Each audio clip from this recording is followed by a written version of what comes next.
Rock Cellar TV. Rock Cellar TV. Rock Cellar TV. Rock Cellar TV. Rock Cellar TV. Rock Cellar TV. When I grew up, I played, acoustic folk kind of music and rock and roll. It was always the thing to do that they both went together, see Neil Young or Bob Dylan or even the Beatles, the White Album, and a lot of other times, they'd be playing electric and then they'd be playing acoustic music. So I always did the both. And when I was a kid, I'd play gigs solo, playing around Buffalo, and then I would play gigs with bands around Buffalo. And so I always did both. When I got to California, I ended up being a street musician because I didn't have any money or any equipment or any place to live or anything else. And so, so I had this cheap guitar, and I just started playing on the street, and it kind of just one thing led to another, and I played on the street for a few years and learned really a lot about music and performing, and especially a lot about music, and met a lot of people. The first person I met there, I've told you all these stories before, Ken, but Mike Wilhelm from the Charlatans was the first person I met in California. He was the guy that basically invented psychedelic rock with Dan Hicks. Before the Grateful Dead and all that, they were the first psychedelic band, the Charlatans. And so I was playing on the street for like 15 minutes, and this guy goes up, "Hey man, I'm looking for a singer for my band, maybe you could be in my band." And so we went down to get a drink and talk about being in his band, and I got thrown, the guy went, "Let's see your ID," and I pulled out my ID, and they threw me out of the bar, because in Buffalo you could drink at 18, but in California you got to be 21. I didn't even know that until that moment. It was shocking. I almost felt like I'd made a huge mistake moving to California. But I couldn't be in that band, but I played the folk clubs with Mike, and so Coffee Gallery, Gulliver's, and I was still playing on the street.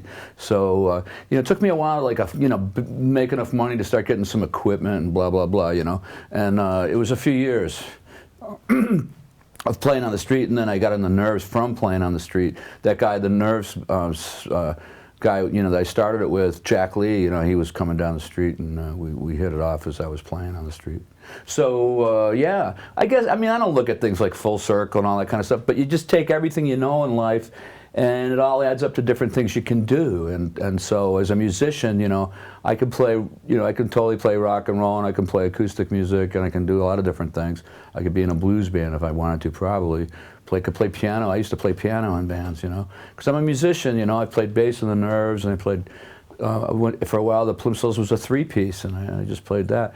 So I do a lot of different things, but it's just like what musicians do. So there's a true, really what it's all about, man, is songwriting. And so from the very beginning of it, I wanted to be a songwriter. I was always the guy in the band. Even I wrote my first song at 65. I told you that, right? I'm telling you everything twice because we're on TV now or whatever it is. But I wrote a song in 1965. It was called "Stay Away From Me, I'm No Good For You." I was 11 years old, and I wrote it for the girl next door, And I found out, and I never saw her again either, It took 50 years, and she never showed up again. So that's how I knew that I was a real songwriter, because my songs would make things come true, see? And so I was trying to use reverse strategy on her, to get her more interested in me. But so I was always there was always lead guitar players look at me, wow, look at me, and drummers that wanted to hit things. But I was always a songwriter and a singer, So that's what was my orientation. My heroes were songwriters: Lennon and McCartney, Jagger, Richards, Bob Dylan.